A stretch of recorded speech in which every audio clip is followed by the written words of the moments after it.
नमस्कार, मी वैशाली. वीकली रेसिपीजमध्ये स्वागत आहे. आज आपण असं पान बघणार आहोत की ज्यामध्ये इतके आयुर्वेदिक गुणधर्म आहेत की ते खाल्ल्यानंतर कितीही जुना खोकला असो, छातीमध्ये साचलेला कफ असो किंवा घशातले इन्फेक्शन असो, त्या पानानं कमी होतं.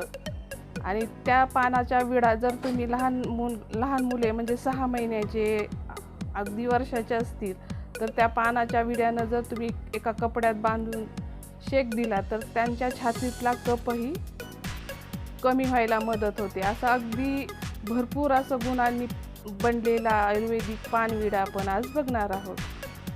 चला तर मग बघूयात. आपण एक आयुर्वेदिक झाडाचं महत्त्व आणि त्याचं गुणधर्म काय आहेत ते बघणार आहोत. ते झाड आहे हे असं अडुळशाचं. त्याला असे पानं येतात आणि असे फुलं येतात. हे फुलं पण खूप गुणधर्मी असतात. पण आपल्याला हिरवे पानं नाहीत पाहिजे.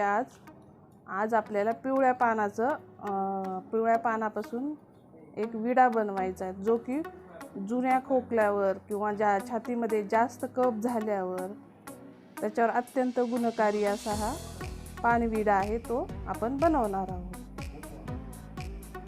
जो आपण पानविडा बनवणार आहोत त्याच्यासाठी हे पिवळे पानं घेतलेले आहेत. हा मध आहे, जुना मध. जितका जुना असेल तितका तो चांगला असतो, गुणधर्मी असतो. आणि हे खडी साखर घ्यायची, साखर नाही वापरायची, खडी साखर वापरायची.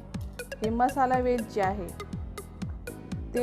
ती अत्यंत गुणकारी असते आपल्या छातीमध्ये गरमी निर्माण करण्यासाठी. ती अशी फोडून घेतलेली आहे.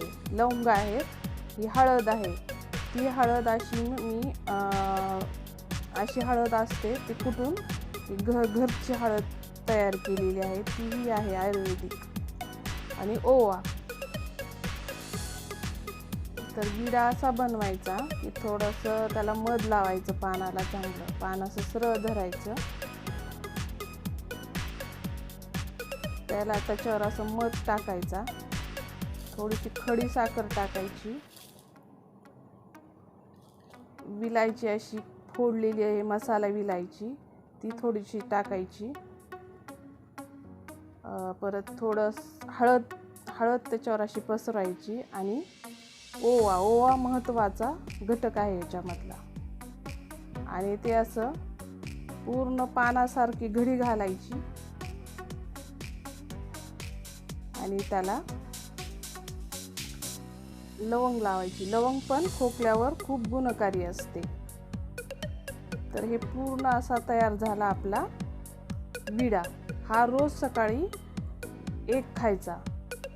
2-3 दिवसामध्ये तुम्हाला आराम वाटेल. खोकल्यावर याचा जास्त परिणाम चांगला होईल आणि खोकला कमी होण्यास मदत होईल. तर मी असे व्हिडिओ करून घेते.